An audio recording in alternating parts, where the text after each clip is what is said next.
बिस्मिल्लाहिर्रहमानिर्रहीम। नाज़रीन अस्सलाम वालेकुम, मैं हूँ इमरान वसीम। नाज़रीन, प्रोग्राम में खैबर पख्तूनख्वा के वज़ीर आला सोहेल अफरीदी से मुतल्लिक जो बड़ी ख़बर आप नाज़रीन के साथ मैं शेयर करने जा रहा हूँ, इस खबर की तफसीलात पर आने से पहले मैं कुछ चीज़ें आप नाज़रीन की खिदमत में पेश करना चाहूँगा। एक तो आप नाज़रीन जानते हैं कि जो 9 मई 2023 का सानिया हुआ, इस इंसिडेंट से मुतल्लिक एक वीडियो सोशल मीडिया पे वायरल होती है, जिसमें केपीके के वज़ीर आला सोहेल अफरीदी को देखा जा सकता है। और फिर जब वो वीडियो अदालत के सामने पेश की गई तो उसका फ़ॉरेंसिक करवाया गया, अदालत ने ऑर्डर किया। तो पंजाब फ़ॉरेंसिक लैब की एक रिपोर्ट मंज़र आम पे आई। ना सिर्फ पंजाब फ़ॉरेंसिक लैब की रिपोर्ट मंज़र आम पे आई, बल्कि उसके बाद नादरा की तरफ से भी इस सारे रिकॉर्ड की वेरिफिकेशन करके रिपोर्ट अदालत में सबमिट की गई। उसके बाद ये होता है कि जो मुतलका तफ्तीशी है खैबर पख्तूनख्वा का, मुतलका थाने का, उसकी तरफ से ये दोनों रिपोर्ट मंजर आम पर आने के बाद या रिपोर्ट मौसूल होने के बाद जो सोहेल अफरीदी साहब हैं उन्हें 9 मई के चलान में नॉमिनेट कर दिया जाता है। और जब अफरीदी साहब को चलान में नॉमिनेट करने के बाद चलान प्रोसिक्यूटर को देने के लिए जाते हैं तफ्तीशी, तो प्रोसिक्यूटर सरकार के वकील होते हैं, सरकार के अपॉइंटी होते हैं, तो वो सूबे के वज़ीर आला के खिलाफ बनाया गया जो चलान है उसे रिसीव करने से इनकार कर देते हैं। लेकिन उसके बाद अदालत में जब तफ्तीशी पेश होकर सारी हकीकत या सारी कहानी जब बयान करता है, तो अदालत की तरफ से आइंदा समाअत पे प्रोसिक्यूटर को समन कर लिया जाता है। अब जिस दिन से ये नॉमिनेशन सोहेल अफरीदी साहब की चालान में की गई है 9 मई के मुकदमे में, इस नॉमिनेशन के बाद सोहेल अफरीदी ने कल जो इस्लामाबाद हाई कोर्ट से परसों यानी 2 दिन पहले जो इमरान खान साहब से मुतल्लिक फ़ैसला आया, इस फैसले को लेके कल सोहेल अफरीदी ने तहरीक इंसाफ के रहनुमाओं के साथ, जिसमें जुनैद अकबर साहब भी थे, जिसमें तैमूर सलीम झगड़ा साहब भी थे, जिसमें बाबर अवान साहब भी थे, जिसमें जुनैद अकबर साहब भी थे, पीटीआई के मतलब लोगों के साथ उन्होंने प्रेस कॉन्फ्रेंस की। अब इस प्रेस कॉन्फ्रेंस में पहली मर्तबा सोहेल अफरीदी ने इस बात का शिकवा किया कि जो मौजूदा हुकूमत है, ना इसकी खारजा पॉलिसी है, ना इसकी कोई अपनी इंटरनल कोई पॉलिसी है मुल्क में अमन व अमान की सूरत हाल को कंट्रोल करने के लिए। और वहीं पर नाजरीन माफ़ कीजिएगा, सोहेल अफरीदी ने कहा कि मौजूदा हुकूमत की दिलचस्पी मुल्क को आगे लेके जाने की नहीं, बल्कि इस हुकूमत की दिलचस्पी ये है कि ये पाकिस्तान तहरीक इंसाफ के लोगों को डिस्क्वालीफाई करना चाहते हैं, करवाना चाहते हैं। यानी चलान में नॉमिनेशन के बाद पहली मर्तबा सोहेल अफरीदी ने जिक्र किया कि उनका नाम जो नाम लिए बगैर जिक्र किया या मुद्दे को क्लैरिटी के साथ बयान किए बगैर उन्होंने जिक्र किया कि ये मुझे भी नाहिल करवाने जा रहे हैं। अब ना जो जो जिक्र जनाब कर रहे हैं सोहेल अफरीदी साहब, अगर हम देखें कि कुछ सवालात सामने आते हैं कि जो सोहेल अफरीदी साहब हैं ये कब वज़ीर आला बने थे और अफरीदी साहब को किन हालात में वज़ीर आला बनाने का फैसला किया गया था, और सबसे अहम यह है कि सोहेल अफरीदी साहब को वज़ीर आला किसने बनवाया था और क्यों बनवाया था। अब इन सवालात के जवाब भी आप जानते हैं, लेकिन इसमें एक चीज़ है, जो कौमी असम्बली में महमूद खान अचकज़ई वज़ीर आला बने या पंजाब असम्बली में तहरीक इंसाफ के मोइन कुरैशी साहब वज़ीर आला बने, तो यहाँ पे फ़र्क ये है कि 9 मई के मुकदमात में जब उमर अयूब साहब डिस्क्वालीफाई कर गए, 9 मई के केस में ही जब पंजाब असम्बली के अपोजिशन लीडर अहमद बचर साहब डिस्क्वालीफाई कर गए, नाअहल हो गए, कन्विक्टेड हो गए, तो ये उमर अयूब साहब को और अहमद बचर साहब को अपने अहदे अपोजिशन के छोड़ना पड़े, जिसके बाद अचकज़ई साहब को कौमी असम्बली में और फिर पंजाब असम्बली में मोइन कुरैशी साहब को अपोजिशन लीडर बनाया गया। अब जो अफरीदी साहब हैं इनका मामला इंटायरली मुख्तलिफ है। अफरीदी साहब खैबर पख्तूनख्वा के वज़ीर आला अली अमीन गंडापुर की डिस्क्वालिफिकेशन के बाद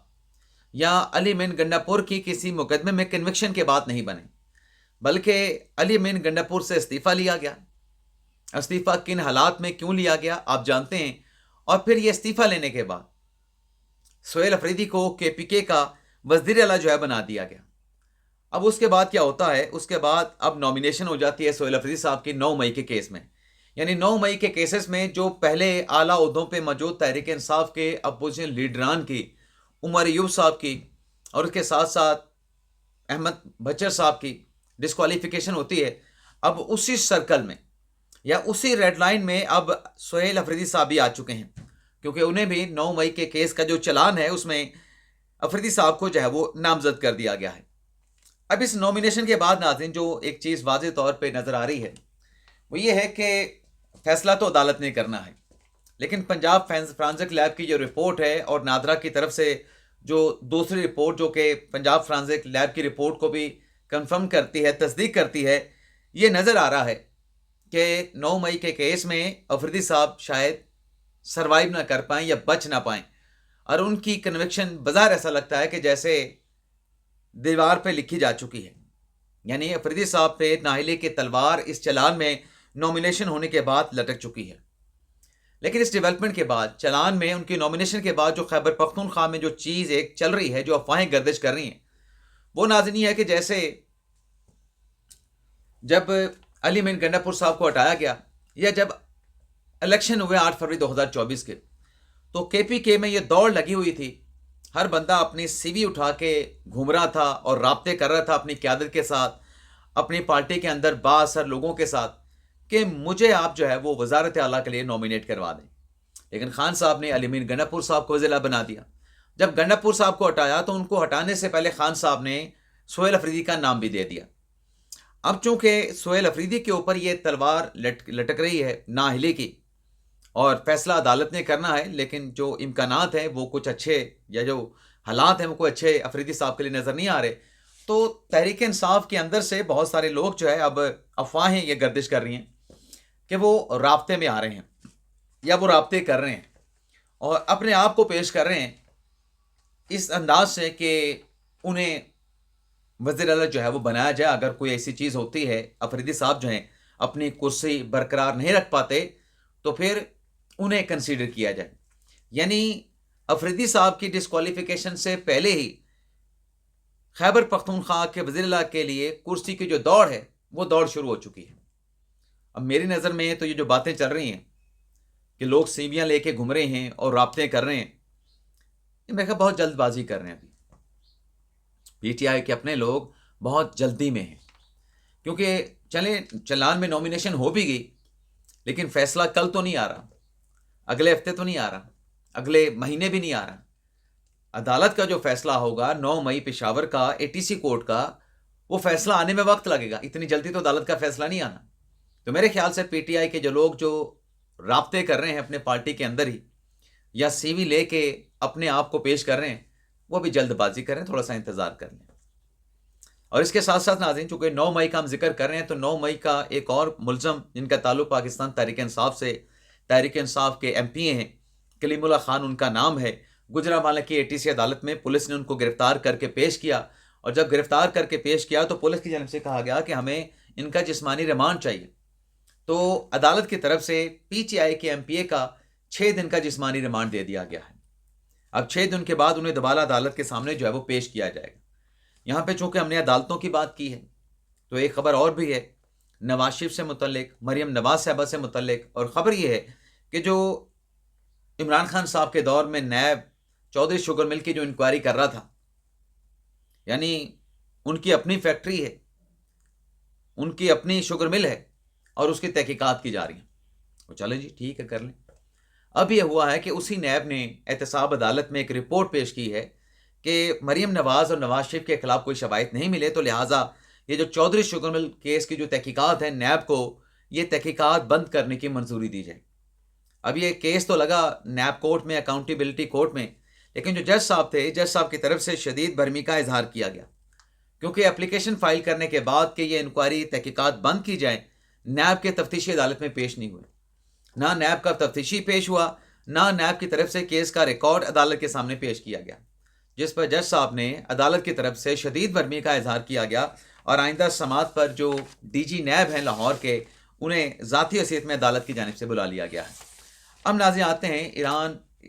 इसराइल जो जंग है, इस जंग से जो कशीदगी है और इस कशीदगी के दुनिया की जो मईशत है उस पर जो असरात पड़ रहे हैं, जो कि पाकिस्तान की मईशत भी महसूस कर रही है। अब इस जंग से मुतल्लिक कुछ अहम डेवलपमेंट्स हैं। एक तो नाज़रीन अमेरिका की तरफ से जो ईरान की रीढ़ की हड्डी है, जो जजीरा खारिज है, उसके ऊपर जो है वो हमले किए गए हैं, और इन हमलों को अमेरिका की तरफ से बड़े पावरफुल और बड़े ताकतवर हमले करार दिया गया है। अब जैसे मैंने कहा कि ये जो जजीरा है, खारिज जजीरा, ये ईरान के लिए एक बैकबोन, उसकी मईशत के लिए रीढ़ की हड्डी की हैसियत रखता है। और यहाँ पे अमेरिका का कहना है कि हमने अपने मिलिट्री अहदाफ को जो है वो टारगेट किया है। इसके अलावा जो तेल की तनसीबात हैं ईरान के इस जजीरे पे, उसको बिल्कुल टारगेट नहीं किया गया, इखलाकी तौर पे टारगेट नहीं किया गया। लेकिन अगर आबनाए हुर्मुज़ को बंद किया गया, उसमें रुकावट पैदा की गई, तो फिर जो तनसीबात हैं पेट्रोलियम की, उन्हें भी अमेरिका की तरफ से निशाना बनाया जाएगा। अभी अमेरिका कह रहा है कि हमारे तारीख के, मशरिक़ वस्ता की तारीख पे के जो है वो हमने ईरान पे ताकतवर हमले किए हैं। दूसरी तरफ अमेरिका के जो B-2 बमबार त्यारे हैं, उन्हें भी रवाना कर दिया गया है, 5 फाइटर जेट्स को, और 5,000 की जो फौज है वो भी अमेरिकन की मशरिक़ वस्ता में भिजवाने का फैसला किया गया है। अब इन हालात में जब ये कशीदगी, और अमेरिका खुद ये दावा कर रहा है कि हमने जजीरे के ऊपर बड़े ताकतवर, बड़े पावरफुल हमले किए हैं, तो एक मुशीर है डोनाल्ड ट्रंप के, उनकी तरफ से मशवरा दिया गया है, प्रपोजल सदर ट्रंप को दिया गया है कि जब आप ये दावा कर रहे हैं कि आपने ताकतवर हमले किए हैं, तो इन हालात में आप इस जंग को ख़त्म करने के लिए अमेरिका की कामयाबी का, फतेह का ऐलान करें और इस जंग से निकल जाएं, वरना ये जंग अमेरिका के गले पड़ चुकी है और इससे निकलना फिर आगे चल के अमेरिका के लिए इतना आसान नहीं होगा। तो ये मशवरा तो दिया गया है, अब सदर ट्रंप इस पर अमल करते हैं नहीं करते, लेकिन एक चीज़ जो नज़र आ रही है कि B-2 बमबार त्यारे भी अमेरिका से रवाना हो चुके हैं। सेंटकॉम ने इसकी तस्दीक कर दी है, और इसके साथ साथ 5,000 की मजीद अमरीकी फ़ौज जो है वो भी मशरिक़ वस्ता में तैनात करने के लिए सेंटकॉम ने इसकी भी तस्दीक कर दी है। और ये ऐसे हालात में अमेरिका की तरफ से फैसला किया गया है जब ईरान की तरफ से आबनाए हुर्मुज़ में जो बारूदी सुरंगें हैं, बारूदी सुरंगें बिछाने का जो है वो काम शुरू कर दिया गया है। अब आबनाए हुर्मुज़ की हमने बात की, ईरानी जजीरे की हमने बात की, तो ईरान की तरफ से एक और बात भी कही गई है, वो ये है कि वो ममालिक जो कि चीनी करेंसी में तिजारत करते हैं, उनके जो शिप होंगे उन्हें आबनाए हुर्मुज़ से जो है वो गुजरने दिया जाएगा। जो चीनी करेंसी में कारोबार करते हैं उनको आबनाए हुर्मुज़ से गुजरने दिया जाएगा, उसमें किसी किस्म की जो रुकावट है वो पैदा नहीं की जाएगी। लेकिन इसके साथ साथ नाज़रीन, एक और चीज़ भी है, और वो चीज़ नाज़रीन ये है जो कि ईरान इसराइल जंग से जुड़ी है, कि एक तो ईरान की तरफ से इसराइल के शहर तल अवीव के ऊपर, जैसा अमेरिका कह रहा है कि हमने बड़े ताकतवर हमले किए हैं, तो इसके जवाब में ईरान ने इसराइल के कैपिटल तल अवीव को टारगेट किया है। और फिर इराक में, वहाँ पर भी जो अमेरिकी कौंसल खाना है उसको भी टारगेट किया गया है। और सबसे अहम बात, जो सबसे बड़ी खबर है, वो ये है कि जो सऊदी अरेबिया में प्रिंस सुल्तान एयरबेस पर जो अमेरिकी तैयारे वहाँ पे मौजूद थे, जो कि फाइटर जेट नहीं थे बल्कि रिफ्यूलिंग के, ऑयल रिफ्यूलिंग के, पेट्रोलियम रिफ्यूलिंग के जहाज़ थे, 5 जहाज़, वो भी हिट हुए हैं, उन पे भी हमला हुआ है। और वो इस हमले के नतीजे में मुकम्मल तौर पे जो आलमी मीडिया की रिपोर्ट है, अमेरिकी मीडिया की रिपोर्ट है, मुकम्मल तौर पे तो वो डिस्ट्रॉय नहीं हुए, यानी तबाह नहीं हुए, लेकिन उनकी मुरम्मत की जा रही है। लेकिन जो अटैक हुआ है, उस अटैक के नतीजे में उसको उन 5 अमेरिकी जो फ्यूल भरने का काम देते हैं हवा में अमेरिकी तैयारों में, उनको नुकसान ज़रूर पहुंचा। इसकी तस्दीक अमेरिकी मीडिया ने की है। अब अमेरिकन सेंटकॉम ये कह रहा है कि जो हमने B-2 तैयारे वहाँ पे भिजवाए हैं और 5,000 की नफरी हम मशरिक़ वस्ता में मज़ीद अपॉइंट करेंगे, इसका मकसद ये है कि जो ईरानी ख़तरा है अमेरिका के लिए, इस ख़तरे को हम ख़त्म करना चाहते हैं। और फिर जो ईरानी जजीरा है, जो कि ईरानी साहिल से 25 किलोमीटर पर वाक़ है, और जो 90% जो पेट्रोलियम मसनूआत की दस्तियाबी या जो सप्लाई होती है ईरान की, वो इसी जजीरे के तहत होती है। लेकिन अमेरिका ये कह रहा है कि ये जो तैयारे हमने भिजवाए हैं B-2, इसके ज़रिए दूर से जो ईरानी ख़तरा है उसको हम टारगेट करके उस ईरानी ख़तरे का ना सिर्फ हम खात्मा करेंगे, बल्कि इस बात को इंश्योर करेंगे कि मुस्तक़बिल में वो जो ईरानी ख़तरा है वो दोबारा से बहाल ना हो सके। तो ये था नाज़रीन हमारा अब तक व्लॉग, अब तक की ख़बरों की तफसीलात। आपसे इजाज़त चाहते हैं। अल्लाह ताला हम सब का हामी नासिर हो। पाकिस्तान हमेशा जिंदाबाद।